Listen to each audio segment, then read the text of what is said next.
The name of the new chapter we are going to study is state government. So in India, talking about Indian country, the state governments in India are those which are governments. These are governments which rule the states of India. So India has many states, right? So separate government system is there for ruling each state, which is known as the state government.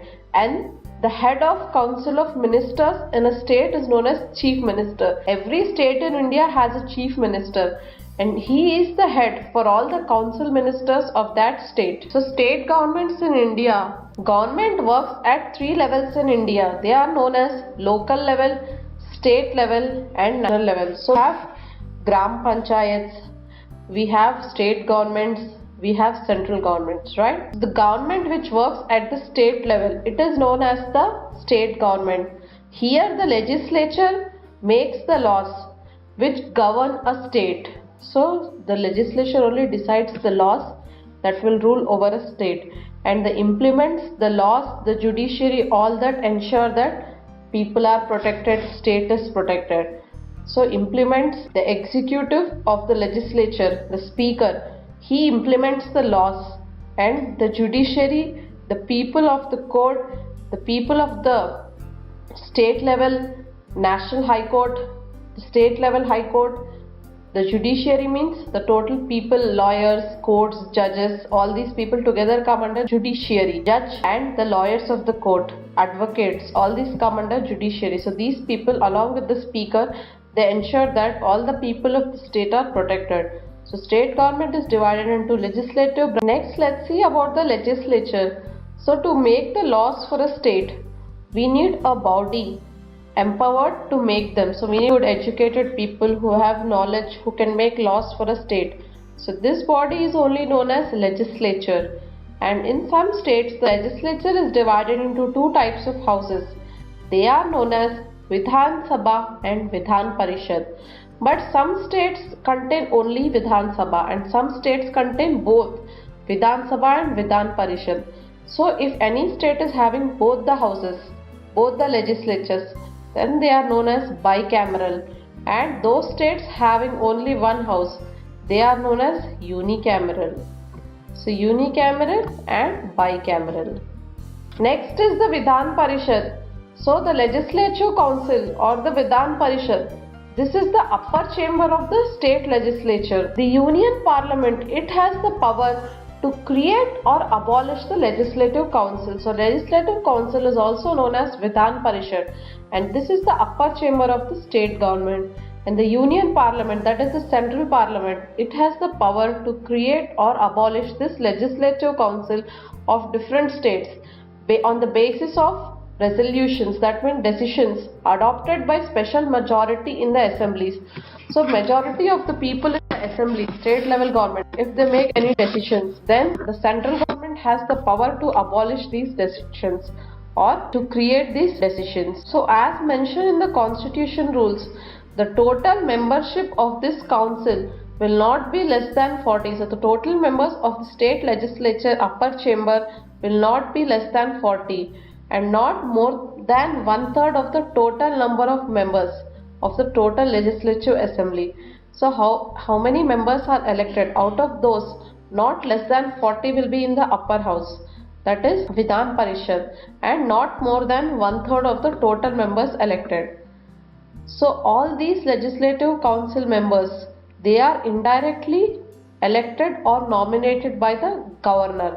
So all the members of this legislative council, they are elected or nominated only by the governor of this. Next is Vidhan Sabha. Vidhan Sabha is the lower chamber. So here MLAs are there in the Vidhan Sabha, member of legislative assemblies.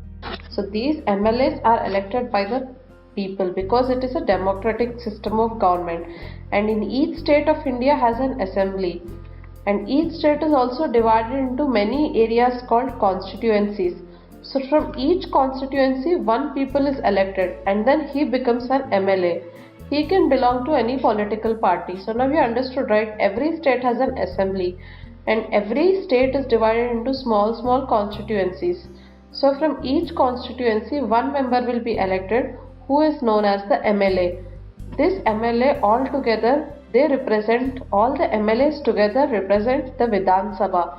These MLAs can belong to any political party. So any political party whose MLAs have won more the half number of constituencies, suppose there are 40 constituencies and any majority party has won 22, then they come under majority. So that group of political party people who have won the elections come under majority. So a political party whose MLAs have won more the number of constituencies, more than half, they become the majority ruling party. And then this majority party will be known as the ruling party. And all the minors who have won and people who haven't won, they will be known as opposition. So that is why in India we have ruling parties as well as opposition parties.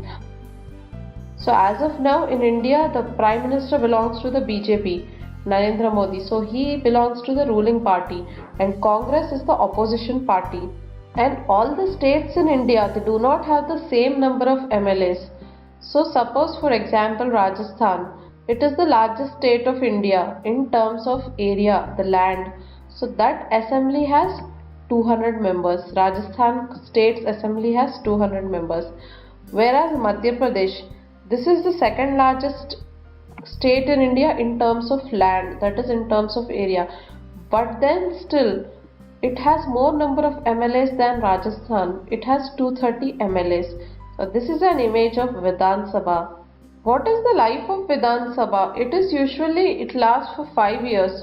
But suppose in case of any emergency happens, any government is suddenly, the government has fallen down due to unknown emergency situation, then maybe before 5 years also elections may be held again.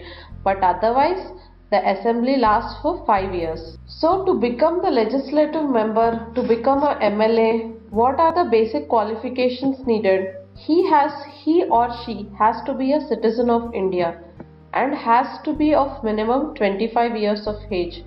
He or she should not hold any post of profit in the government. He shouldn't be a criminal, shouldn't have any criminal history, shouldn't be convicted by a court with the imprisonment of 2 years or more.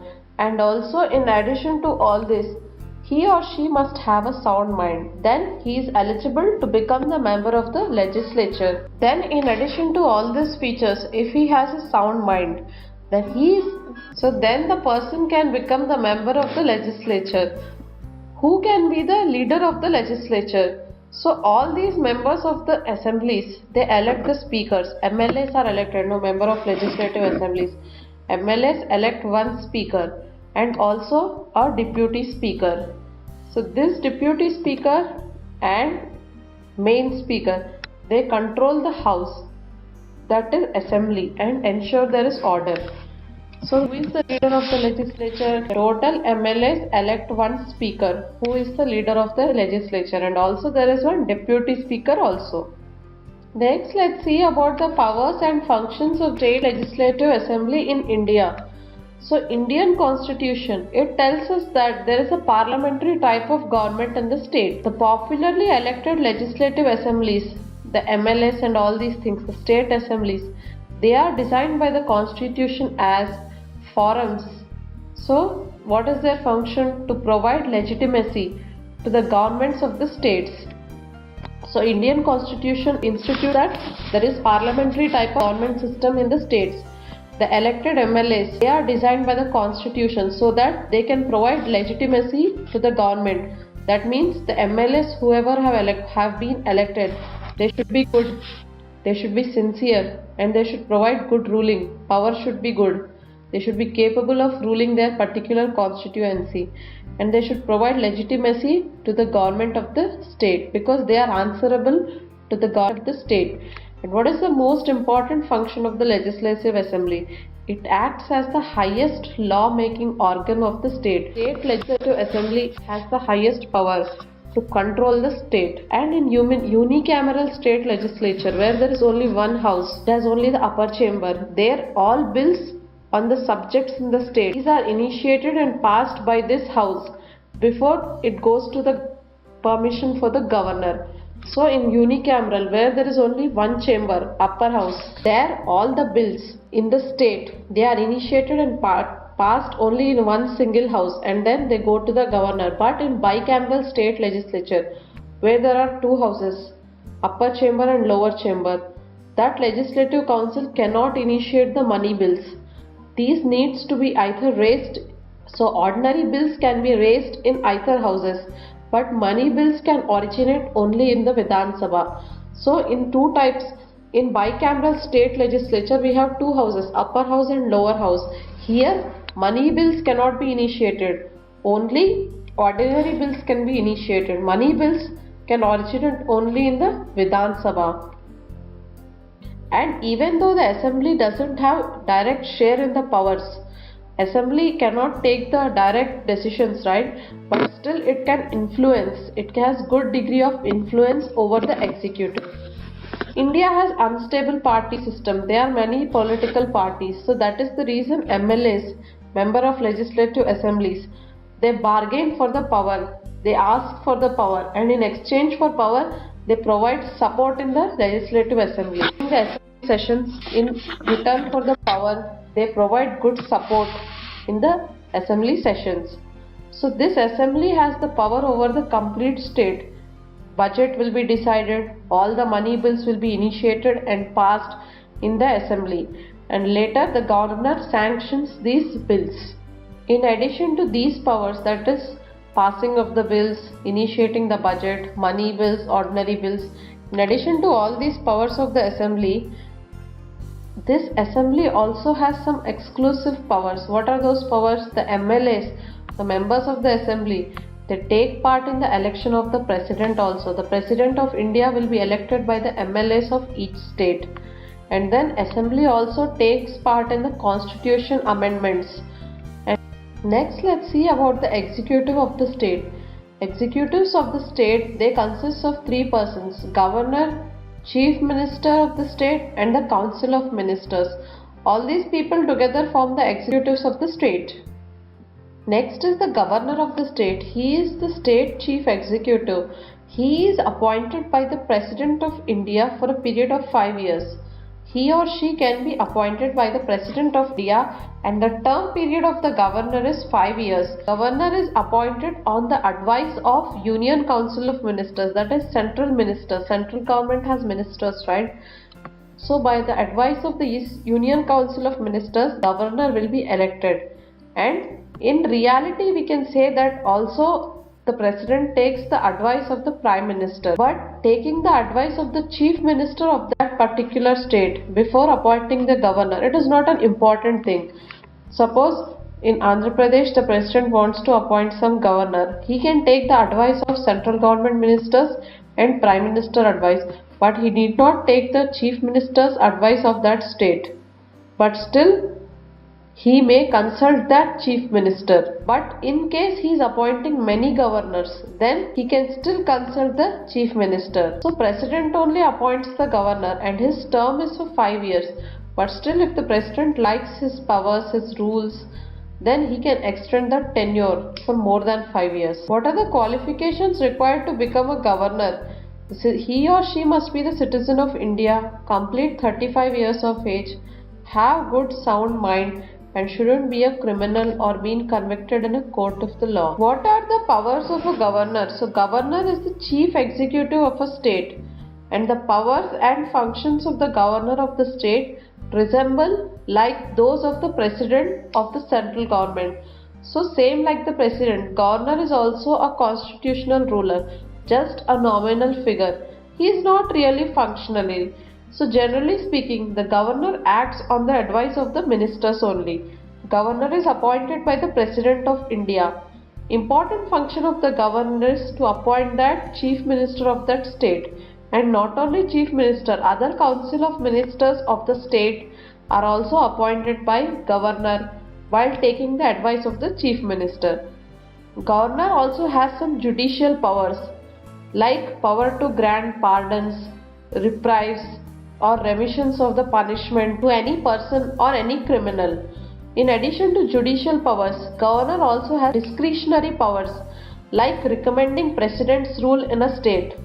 So if this rule is not imposed, Then governor runs the state on behalf of the president. Chief minister, he is also the state executive, leader of the party which has majority in the assembly, is appointed as the chief minister by the governor. So in state assembly elections, if any party has majority, then one leader from that majority will be elected.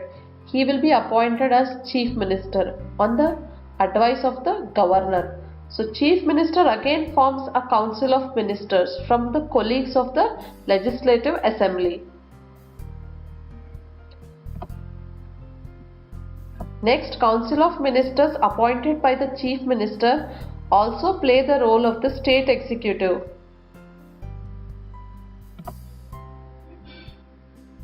So these council of ministers, they are the executive body of the state. They take care of day-to-day administration of the state. They also advise the governor on important issues and they take all the policy related decisions.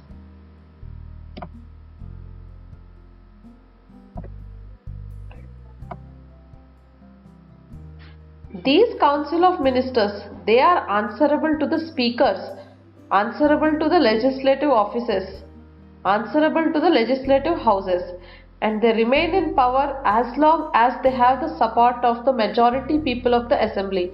So council of ministers, they remain in the office, they retain their power until they have the support of the majority in the assembly.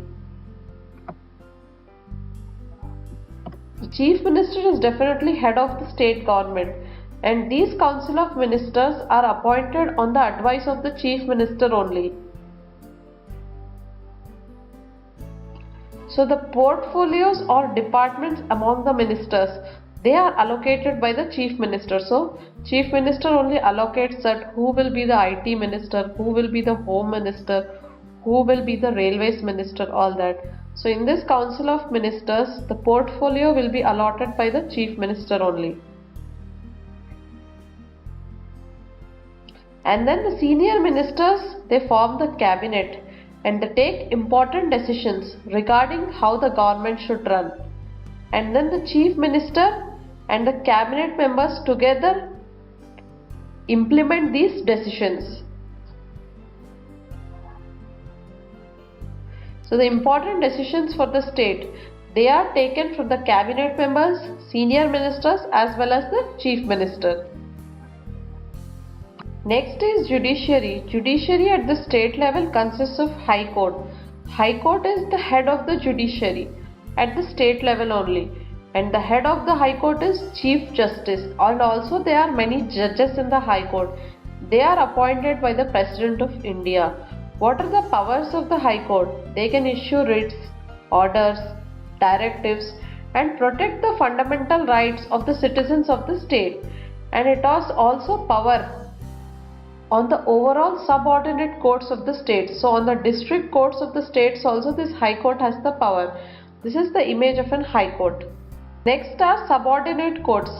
That means other than the High Court, in districts we have district courts, session courts, provincial courts, and at the village levels we have Nyaya Panchayat. This is the image of district court at a district level.